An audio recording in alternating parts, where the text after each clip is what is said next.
Hello everyone, welcome back to Ayurveda by Pixel. Sorry, काफ़ी time से जो है वीडियोस अपलोड नहीं हो पा रही थी बिकॉज ये फाइनल ईयर है, फोर्थ ईयर, सो शेड्यूल जो है वो थोड़ा सा टाइट है। नाउ हम यह करेंगे कि जो पहले की हमारी रिक्वेस्टेड वीडियोस हैं उन्हें पहले अपलोड करते हैं, देन नए टॉपिक्स हम उसके बाद उठाएंगे और कोशिश करूँगा कि जितनी ज़्यादा रिसेंटली मैं वीडियो अपलोड कर सकूँ उतना जल्दी कर दूँ। सो ये कुछ कमेंट्स थे जो हमारे सब्सक्राइबर्स के थे, उन्हें कुछ कुछ डिजीज़ की वीडियो चाहिए थी, तो उसमें से हम अब डिजीज़ देखना शुरू करेंगे। जो भी रिसेंट कमेंट्स होंगे उनको उठाते हैं पहले। सो अभी सबसे पहले प्रगति का मैसेज है कि please make video on modern anaemia for BMS second year. तो सबसे पहले इसी को डिस्कस कर लेते हैं। नाउ आज का टॉपिक जो होगा वो एनीमिया पे होगा, बीएमएस सेकेंड ईयर। और मैं थोड़ा सा इसको एक्सटेंड करके बताऊंगा ताकि फोर्थ ईयर वालों के लिए हेल्पफुल हो, क्लिनिकल डायग्नोसिस और ट्रीटमेंट के साथ। So let's start. सबसे पहले एनीमिया, हम इसमें क्या क्या देखना है एज अ डॉक्टर अगर फाइनल ईयर की बात करें, और as a second year students. तो सेकेंड ईयर जो है उसके लिए causes, classification, sign and symptoms तक ही ज़्यादातर नॉर्मलाइज रहती हैं। बट जब आप फोर्थ ईयर में आते हैं तो आपको डायग्नोसिस और ट्रीटमेंट पता होना मोस्ट इम्पॉर्टेंट है। ये सबसे ज़्यादा इम्पॉर्टेंट चीज़ है फोर्थ ईयर के लिए, डायग्नोसिस और ट्रीटमेंट। और जब आप सेकेंड ईयर में हैं तो ये तीन चीज़ ही आपके लिए मोस्टली ज़्यादा वैल्यू रखती हैं। सो हम यही देखते हैं, चलिए आगे शुरू करते हैं। Anaemia. So anaemia is classified, सबसे पहले क्लासिफिकेशन देखते हैं। So anaemia is classified by reduction in, I am sorry ये डेफिनेशन है, क्लासिफिकेशन नहीं। एनीमिया इज़ क्लासिफाइड, हम कब बोलेंगे कि किसी पर्सन को एनीमिया है, जब क्या होगा, उसके रेड ब्लड सेल में रिडक्शन होगा, उसके हीमोग्लोबिन में रिडक्शन होगा, उसके पैक सेल वॉल्यूम में रिडक्शन होगा। तो अल्टीमेटली जब इन तीनों चीज़ों में रिडक्शन होगा बॉडी में, ये तीनों चीज़ रिडक्ट करेंगी, कम होंगी, तो उस स्टेज को हम बोलेंगे एनीमिया, उस कंडीशन को हम बोलेंगे एनीमिया। तो नॉर्मली जो आरबीसी की वैल्यू होती है, मेल में 13 to 16 ग्राम पर डीएल होती है, फीमेल में 11 to 15 ग्राम पर डीएल होती है। थोड़ा फ्लक्चुएट करती है प्रैक्टिकली आप देखेंगे तो। वैसे हम फीमेल में 10 को भी नॉर्मली काउंट करते हैं, मेल में 12 को भी हम नॉर्मली काउंट करते हैं, बट हाँ जो इन बुक्स है वो यही रहती हैं वैल्यूज़। जब भी आरबीसी, हीमोग्लोबिन और पैक सेल वॉल्यूम किसी के भी बॉडी में जो है रिड्यूस होगी तो हम उस कंडीशन को एनीमिया बोलेंगे। नाउ ये रिड्यूस क्यों होती हैं, क्या क्या कॉज होते हैं कि ये जो वॉल्यूम है इन तीनों चीज़ों की कम हो रही है। सबसे पहला, decrease production of RBC.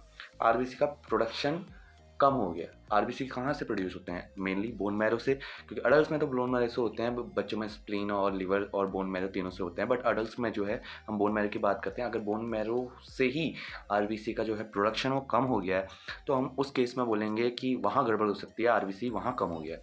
Next जो आता है वो आता है इंक्रीज रिडक्शन ऑफ आरबीसी। तो नाउ एक अभी प्रोडक्शन कम हो रहा था, अब ये है इंक्रीज रिडक्शन। अब प्रोडक्शन तो बोन मैरो से बराबर हो रहा है ना, आरबीसी जितना नॉर्मल काउंट है उतने काउंट में बन रही हैं, लेकिन किसी भी कारण की वजह से अगर शरीर में आरबीसी का रिडक्शन हो जा रहा है, उनका ब्रेक डाउन, उनकी किसी भी कंडीशन जो आरबीसी की नॉर्मल रेंज से वो नीचे चला गया, तो उस कंडीशन से भी हमारा ये एनीमिया की कंडीशन आ सकती है। नाउ तीसरा, एक्सेस लॉस ऑफ फ्लूइड्स। अगर ज़्यादातर बॉडी में फ्लूइड लॉस हो गया तो उस कंडीशन से क्या होगा, पैक सेल वॉल्यूम घट जाएगी। तो रेड ब्लड सेल, हीमोग्लोबिन और इन सब के घटने का कारण यहाँ पे दिया गया है और नॉर्मल वैल्यूज़ ये हैं। तो यही हमें देखना है, नॉर्मल वैल्यूज़ देख लिया हमने एंड ये कारण भी देख लिया, तो ये सब चीज़ें हैं। नाउ मूव करेंगे हम अपनी स्लाइड में। तो अब देखते हैं क्लासिफिकेशन। नाउ हमने डेफिनेशन देख ली, आरबीसीज कम होंगे, हीमोग्लोबिन कम होगा और पैक्सेल वॉल्यूम कम होगा, तो हमें एनीमिया के चांसेस हैं, एनीमिया होगा, उसी कंडीशन को हम एनीमिया बोलेंगे। नाउ क्लासिफिकेशन कैसे करते हैं एनीमिया का, तो दो तरीके से हम क्लासिफिकेशन करते हैं। सबसे पहले आता है आपका मॉर्फोलॉजिकल क्लासिफिकेशन। तो मॉर्फोलॉजिकल क्लासिफिकेशन सबसे पहला है, यानी शेप के आधार पर। मॉर्फोलॉजी हमेशा डिनोट करता है शेप को, तो उसकी शेप कैसी हो, दिखने में कैसा है, तो उसके आधार पर हम जब करेंगे वो आएगा morphological classification. Now aetiological classification, aetiology यानी कॉजेस, तो कॉजेस के अकॉर्डिंग जब हम करेंगे वो आएगा ईटियोलॉजिकल क्लासिफिकेशन। तो दो टाइप से देखना है, फर्स्ट मॉर्फोलॉजिकल, सेकंड ईटियोलॉजी। तो मॉर्फोलॉजिकल में हम देखते हैं, आइए। सबसे पहला है नॉर्मोसिटिक, नॉर्मोक्रोमिक। तो यहाँ पे देखने वाली बात है, सिटिक का मतलब है सेल का साइज एंड क्रोमिक का मतलब है सेल का कलर, ठीक है। सिटिक का मतलब है आपका, सॉरी ये थोड़ा सा गलत हो गया, सिटिक का मतलब यहाँ पे होगा सेल का साइज और क्रोमिक का मतलब होगा यहाँ पे सेल का कलर।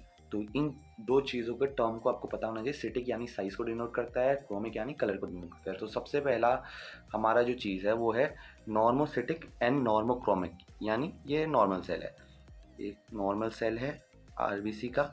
यहाँ पे इसके अंदर सेल का कलर भी नॉर्मल है, सेल का साइज भी नॉर्मल है। देन दूसरा आता है नॉर्मोसिटिक हाइपोक्रोमिक। अब देखिए नॉर्मोसिटिक, सिटिक और हाइपोक्रोमिक, तो नॉर्मल सिटिक यानी साइज सेल का नॉर्मल है, एंड हाइपोक्रोमिक, क्रोमिक यानी कलर, हाइपो यानी कम, तो यहाँ पे कलर थोड़ा कम है सेल का, बाकी साइज से शेप जो है, साइज जो है वो नॉर्मल है। तीसरा आएगा आपका माइक्रोसिटिक हाइपोक्रोमिक। तो माइक्रोसिटिक यानी सिटिक मतलब साइज, माइक्रो यानी साइज हो गया सेल का छोटा, हाइपोक्रोमिक यानी कलर भी उसके अंदर कम है। नेक्स्ट आ गया मैक्रोसिटिक हाइपोक्रोमिक। मैक्रोसिटिक क्या है, यानी साइज हो गया नॉर्मल सेल से बड़ा, इधरली नॉर्मल इतना था सेल, बट जो है अब साइज बड़ा हो गया, और हाइपोक्रोमिक यानी कलर भी उसके अंदर लेस है। तो ये चार कंडीशन है। पहले में साइज नॉर्मल रहेगा, नॉर्मोसिटिक नाइरोमोक्रोमिक। नेक्स्ट है नॉर्मोसिटिक हाइपोक्रोमिक, साइज नॉर्मल रहेगा बट अंदर जो कलर है वो डिक्रीज है, लेस है। नेक्स्ट आएगा आपका माइक्रोसिटिक हाइपोक्रोमिक, यहाँ पे जो इसका साइज है वो डिक्रीज हो गया और जो कलर है वो भी आपका डिक्रीज है, तो दोनों चीज़ों में डिडक्शन है। उसके बाद है मैक्रोसिटिक हाइपोक्रोमिक, यहाँ पे साइज जो है वो तो इंक्रीज हो गया बट जो कलर है वो डिक्रीज हो गया। अब ये चार टाइप की आपकी मॉर्फोलॉजिकल क्लासिफिकेशन है। ये बेसिकली यूज़ होते हैं आपके जब आप डायग्नोसिस करते हो, जैसे कोई अलग आयरन डेफिशिएंसी का, नॉर्मल आयरन डेफिशिएंसी होती है, बट अलग टाइप के आप जब डायग्नोस करोगे एनीमिया, तो उसमें ये हेल्पफुल है। आप सेल की शेप और साइज देखोगे, साइज और कलर देखोगे, आपको अंदाज़ा हो जाएगा कि इस कौन सा एनीमिया का जो है टाइप इसको पेशेंट को हो रखा है। नेक्स्ट बढ़ते हैं ईटियोलॉजिकल क्लासिफिकेशन की तरफ। तो पहला हीमोरेजिक होता है, दूसरा हीमोलाइटिक, तीसरा न्यूट्रिशन डेफिशिएंसी, चौथा एप्लास्टिक, पांचवा anaemia due to chronic disease. अब इन्हीं ईटियोलॉजिकल क्लासिफिकेशन को हम फर्दर आगे डिस्कस करेंगे। इसका इंपॉर्टेंस है, ये इंपॉर्टेंट है काफ़ी, एग्जाम पॉइंट ऑफ व्यू से भी, प्रैक्टिकल पॉइंट ऑफ व्यू से भी, तो इसी को आगे डिस्कस करते हैं। नाउ आगे बढ़ते हैं हम। सबसे पहले हमारा आता है आपका हीमोरेजिक एनीमिया। हीमोरेजिक तो जैसा नाम वैसा ही ये डिनोट करता है कि एनीमिया किस प्रकार का है। तो सबसे पहले आता है हमारा हीमोरेजिक एनीमिया। तो हीमोरेजिक एनीमिया में हम क्या देखेंगे, excessive loss of blood by internal और एक्सटर्नल ब्लीडिंग, यानी किसी भी प्रकार से अगर शरीर से जो है ब्लड का लॉस हो रहा है, चाहे वो इंटरनल हो चाहे वो एक्सटर्नल हो, तो उसे हम रखेंगे हीमोरेजिक एनीमिया के अंदर। तो हीमोरेजिक का मतलब भी वही होता है, excessive loss of blood, blood जो है उसका लॉस जो है बढ़ जाएगा। नाउ दो तरह का होता है, एक्यूट एंड क्रोनिक। एक्यूट मतलब जो सडन लॉस ऑफ ब्लड होता है, जैसे sudden loss of blood is known as acute haemorrhagic anaemia. जैसे एक्सीडेंट की कंडीशन, किसी का एक्सीडेंट हो गया, ब्लड लॉस काफ़ी तेज़ी से होगा, सडन होगा, तो उसे हम बोलेंगे acute haemorrhagic anaemia. Then second आएगा क्रोनिक हीमोरेजिक एनीमिया। तो क्रोनिक हीमोरेजिक एनीमिया को देखते हैं हम, जो लंबे समय तक चलेगा, loss of blood by internal, या तो इंटरनल या एक्सटर्नल, दोनों तरीके से, या तो इंटरनल तरीके से या एक्सटर्नल तरीके से, over a long period of time, यानी काफ़ी लंबे समय तक। ये कैसे होगा, किसी डिजीज़ की वजह से, कोई आपको डिजीज़ है तो उसकी वजह से जब काफ़ी लंबे समय तक ब्लड लॉस हो रहा है, तो उस कंडीशन में जो हम बोलेंगे उसे बोलेंगे क्रोनिक हीमोरेजिक एनीमिया। तो ये था आपका हीमोरेजिक एनीमिया के बारे में। नेक्स्ट हम बात करेंगे हीमोलाइटिक एनीमिया की। तो हमारा सेकंड टाइप है हीमोलाइटिक एनीमिया। तो हीमोलाइटिक एनीमिया, जैसा कि हीमोलाइटिक नाम से पता चल रहा है, हीमोलिसिस हम बोलते हैं जब होता है reduction of RBC, excessive destruction की वजह से जब आरबीसी का अमाउंट कम हो जाता है, एक्सेसिव डिस्ट्रक्शन होता है आरबीसी का, उस प्रोसेस को हम बोलते हैं हीमोलाइसिस। और उसी एनीमिया, उसी कारण से जब एनीमिक कंडीशन हो जाएगी उसको हम बोलेंगे हीमोलाइटिक एनीमिया। तो ये कंडीशन थी हीमोलाइटिक एनीमिया की। नाउ हीमोलाइटिक एनीमिया दो तरह का हमें पाया जाता है, पहला एक्सट्रिंसिक और दूसरा इंट्रिंसिक। तो एक्सट्रिंसिक यानी किन्हीं बाहरी कारणों की वजह से, destruction of RBCs by the external factor, यानी किसी भी तरह के एक्सटर्नल फैक्टर्स जब इन्वॉल्व होंगे तो उस कारण से जब हमारा डिस्ट्रक्शन होगा तो उसे हम बोलेंगे इंट्रिंसिक, एक्सट्रिंसिक हीमोलाइटिक एनीमिया। सो ये कैसे हो सकता है, कोई लीवर डैमेज हो गया, कोई रीनल डैमेज है, किसी भी टाइप की डिजीज़ है, देखिए लीवर फेलियर हो गया, रीनल डिसऑर्डर हो गया, स्प्लीनोमेगली, स्प्लीन बढ़ गया है, इन्फेक्शंस, ड्रग्स, पॉइजन्स की वजह से काफ़ी हो सकता है, ऑटो इम्यून डिजीज़ में हो जाता है, एंटी आरएच फैक्टर जब वर्क करता है तब हो जाता है। तो किसी भी एक्सटर्नल रीजंस की वजह से जब आपको हीमोलाइटिक एनीमिया होगा यानी डिस्ट्रक्शन ऑफ आरबीसीज होगा किसी एक्सटर्नल रीजन की वजह से, उसे हम बोलेंगे एक्सट्रिंसिक हीमोलाइटिक एनीमिया। नाउ बात करते हैं इंट्रिंसिक हीमोलाइटिक एनीमिया की। तो destruction of RBCs because of production of default RBC. अब इसमें डिस्ट्रक्शन कैसे होता है, देखिए डिस्ट्रक्शन आरबीसी टूटते हैं क्योंकि production of RBC he defaulted रहता है, यानी बॉडी में जो है डिफॉल्टेड आरबीसी का प्रोडक्शन हो रहा है, इसीलिए जो है जो हेल्दी आरबीसी हैं या जो सही आरबीसी हैं वो फर्दर उनका ब्रेक डाउन हो रहा है। तो उनका कारण खुद ही डिफॉल्टी आरबीसीज है जिनको बॉडी प्रोड्यूस करती है। तो इंट्रिंसिक में क्या आता है, देखिए सिकल सेल एनीमिया जो इनहेरिटेड डिजीज़ है, इनहेरिटेड डिजीज़ होती है सिकल सेल एनीमिया, थैलेसीमिया ये भी इनहेरिटेड डिजीज़ है। इन दोनों में आपको पता है सिकल सेल में एस शेप जो होता है हीमोग्लोबिन मिल जाता है, थैलेसीमिया में अल्फा बीटा चेन्स में जो होती है अबनॉर्मल रहती हैं। तो थैलेसीमिया भी फर्दर दो टाइप का होता है, अल्फा एंड बीटा। तो आइए इनको आगे हम डिस्कस कर लेते हैं फर्दर कि क्या इनमें है। सो हम चलेंगे आपका नेक्स्ट चलेंगे सिकल सेल एनीमिया और थैलेसीमिया क्या होते हैं कैसे होते हैं। सो सबसे पहले sickle cell anaemia inherited blood disorder characterised by sickle shape RBC. दोनों ही इनहेरिटेड होते हैं, नॉर्मली दोनों ही इनहेरिटेड है। तो सबसे पहला है इनहेरिटेड ब्लड डिसऑर्डर जिसमें कैरेक्टराइज क्या होता है, मेन कैरेक्टर से सिकल शेप आरबीसी, यानी आरबीसी का जो शेप होता है वो सिकल शेप होता है, इसी वजह से उनका ब्रेकडाउन बॉडी में जल्दी हो जाता है। तो उनका ब्रेकडाउन जब बॉडी में जल्दी होता है, excessive RBC to train restriction हो रहा है, इसी वजह से आरबीसी का जो वॉल्यूम है वो आपका ब्लड में कम हो गया, और ब्लड में अगर आरबीसी का वॉल्यूम कम हो गया तो अल्टीमेटली आपको एनीमिया की कंडीशन आ गई है। सो ये इसका बेसिक पैथोलॉजी है, पैथोफिजियोलॉजी है। Now also called haemoglobin SS disease और sickle cell disease. Haemoglobin SS disease और सिकल सेल डिजीज भी बोले जाते हैं exam point of view. Next, in this abnormal haemoglobin that is HbS, इसमें जो एबनॉर्मल हीमोग्लोबिन होता है जो बनता है उसे हम बोलते हैं एचबीएस, यानी सिकल सेल एचबी इसमें बन जाता है। तो जो एबनॉर्मल हीमोग्लोबिन इसमें फॉर्म होता है उसको हम बोलते हैं एच बी, एस से उसे डिनोट किया जाता है, और सिकल सेल हीमोग्लोबिन से बोला जाता है। और इसमें क्या होता है, alpha chains are normal but beta chains are abnormal. अब अल्फा चेन्स जो हैं दो टाइप की चेन्स पाई जाती हैं, अल्फा चेन्स जो हैं वो नॉर्मल हैं और बीटा चेन्स जो हैं वो आपकी अब नॉर्मल हो जाती हैं। तो ये कंडीशन पाई जाती है आपकी सिकल सेल एनीमिया में। नाउ मूव करते हैं हम थैलेसीमिया की तरफ। वो सिकल सेल क्लियर हो, कोई ऐसी बड़ी डिजीज़ नहीं है, बस नॉर्मल ही है। थैलेसीमिया की अगर हम बात करें तो थैलेसीमिया दो तरीके का होता है, फर्स्ट है अल्फा थैलेसीमिया, सेकेंड है बीटा थैलेसीमिया। तो अल्फा थैलेसीमिया की हम बात करें तो अकर इन फीटल लाइफ और इन इन्फेंसी। फीटल लाइफ और इन्फेंसी यानी जब इन्फेंट होता है बच्चा या फीटल होता है, फीटस में होता है, मदर के वॉर्म में होता है, तो उस कंडीशंस में ये ज़्यादा पाया जाता है, उस कंडीशन में अकर होता है normally. Alpha chains are less, इसमें क्या होता है, alpha chains are less absent और नॉर्मल। अब देखिए अल्फा थैलेसीमिया है तो अल्फा चेन में ही दिक्कत होगी, सिंपल सा नाम से जो दिख रहा है वही अंदर लिख रहा है। अल्फा थैलेसीमिया है तो अल्फा चेन या तो कम होंगी या अपसेंट होंगी या अब नॉर्मल होंगी। Now in adult beta chains are excess. Adults में क्या होगा, देखिए बीटा चेन्स एक्सेस होगी क्योंकि अल्फा चेन्स तो या तो लेस हैं या अपसेंट है, नॉर्मल है, बची क्या अडल्ट्स में बीटा चेन, तो बीटा चेन्स जो है बड़ी हुई होगी, काफ़ी बड़ी हुई होगी। नेक्स्ट चिल्ड्रन के केस में in childrens gamma change are in excess, sorry थोड़ी ग्रामेटिकल मिस्टेक है, गामा चेंज जो हैं वो बड़ी होती है क्योंकि चिल्ड्रंस में बीटा की जगह गामा पाई जाती है, गामा चेंज पाई जाती हैं, तो उसमें अल्फ़ा दोनों में चाहे बच्चा हो चाहे बड़ा हो दोनों में अल्फ़ा चेन की ही दिक्कत होगी। लेकिन अडल्ट्स में अल्फ़ा चेन कम होंगी तो बीटा चेन्स बड़ी होंगी, बच्चों में अल्फ़ा चेन्स कम होंगी तो गामा चेन्स बड़ी होंगी। बस ये आपको पॉइंट ध्यान में रखना है, ये वाला पॉइंट जो है इंपॉर्टेंट पॉइंट है, ये आपको याद रखना है। नाउ नेक्स्ट, इन्फेंट में भी स्टिल बॉर्न, और जो ऐसे इन्फेंट्स होते हैं जिनको थैलेसीमिया की कंडीशन हो जाती है मदर के वॉर्म में ही या इन्फेंट कंडीशंस में ही, तो वो इन्फेंट्स या तो स्टिल बॉर्न होते हैं या इमिडिएटली मर जाते हैं आफ्टर बर्थ, इमिडिएटली डेथ हो जाती है उनकी आफ्टर बर्थ, सर्वाइव नहीं कर पाते हैं। ये कंडीशन थी अल्फा थैलेसीमिया की। नाउ बढ़ते हैं बीटा थैलेसीमिया की तरफ। तो beta chains are less absent और अब नॉर्मल, थोड़ी सी ग्रामेटिकल मिस्टेक यहाँ पे हो गई है, आई एम सॉरी फॉर दैट। तो बीटा चेन्स है, यहाँ पे चेंज नहीं है, बीटा चेन्स आर लेस, या तो बीटा चेन्स लेस होंगी या अपसेंट होंगी या अब नॉर्मल होंगी, तो ये कंडीशन होगी इसमें। Alpha chains are excess in number. अब ऑब्वियसली है बीटा अगर बीटा चेन्स आर घटी हुई हैं कि तो अल्फ़ा चेन्स जो होंगी वो ऑटोमेटिकली क्या होंगी, बढ़ी हुई पाई जाएंगी। जो अपोजिट चेन्स है वो हमेशा बढ़ी हुई पाई जाएंगी उस चेन के मुकाबले जो कम है। अल्फ़ा थैलेसीमिया में अल्फ़ा चेन जो है कम है तो बीटा बढ़ी हुई है। बीटा थैलेसीमिया में बीटा चेन जो है लेस है, अब्सेंट या अबनॉर्मल है तो अल्फ़ा बढ़ी हुई है। तो सिंपल सा इसका प्रोसीजर है। नाउ बढ़ते हैं अगले टॉपिक में।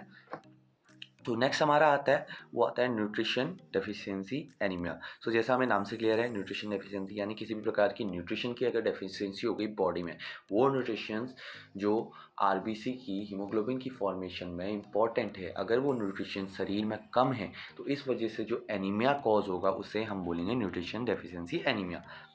Occurs due to deficiency of nutritive substance that are necessary for erythropoiesis. RBC की प्रोसेस की फॉर्मेशन को हम क्या बोलते हैं, formation of RBC erythropoiesis. Erythropoiesis के लिए जो न्यूट्रिएंट्स जरूरी चाहिए वो बॉडी को नहीं है, इस कंडीशन में जो एनीमिया होगा वो होगा nutrition deficiency anaemia. Now necessary nutritive substance, क्या क्या ज़रूरत होती है, क्या क्या इंपॉर्टेंट न्यूट्रिटिव सब्सटेंस है, न्यूट्रिशन है जो हमें चाहिए। आयरन बहुत इंपॉर्टेंट चाहिए, प्रोटीन बहुत इंपॉर्टेंटली चाहिए, विटामिन सी चाहिए, B12 चाहिए, फॉलिक एसिड चाहिए। तो ये इंपॉर्टेंट हमें जो है न्यूट्रिशंस चाहिए ताकि हमारा जो है आरबीसी का फॉर्मेशन हो पाए, इरेथ्रोपोइसिस कंप्लीट हो पाए।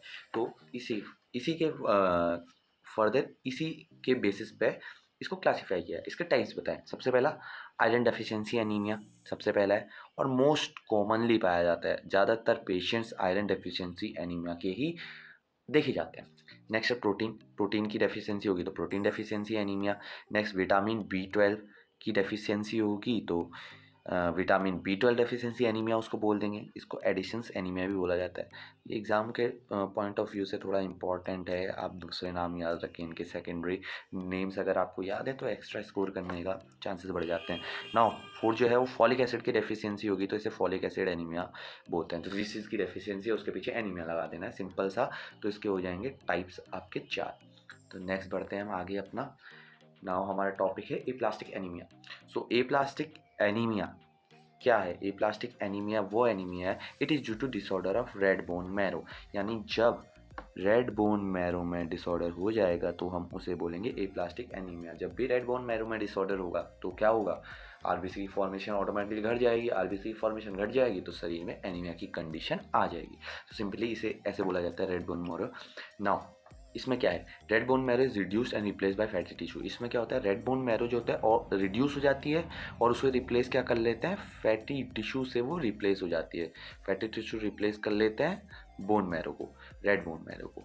तो ये इसमें होता है सबसे पहली चीज़। Secondly red bone marrow reduce due to, अब रेड बोन मैरो किन किन कारणों से रिड्यूस हो सकती है, एक्सरेज या गामा रेडिएशंस हैं उनके कारण, बैक्टीरियल टॉक्सिन्स हैं उसके कारण, बैक्टीरियाज की वजह से, ट्यूबरक्लोसिस की वजह से, वायरल इन्फेक्शन से जैसे हिपेटाइटिस हो गया, HIV हो गया, इन इन्फेक्शन से भी जो है बोन मैरो डिस्ट्रक्ट हो सकती है। तो ये तो हमने नॉर्मल चीज़ पढ़ी है कि इन्फेंट होता है उसमें रेड बोन मैरो एक्सेस होती है काफ़ी। देन चाइल्डहुड में रेड बोन मैरो थोड़ी सी जो होती है एंड्स पे जाना शुरू होती है। देन बीच में आपकी येलो बोन मैरो आती है।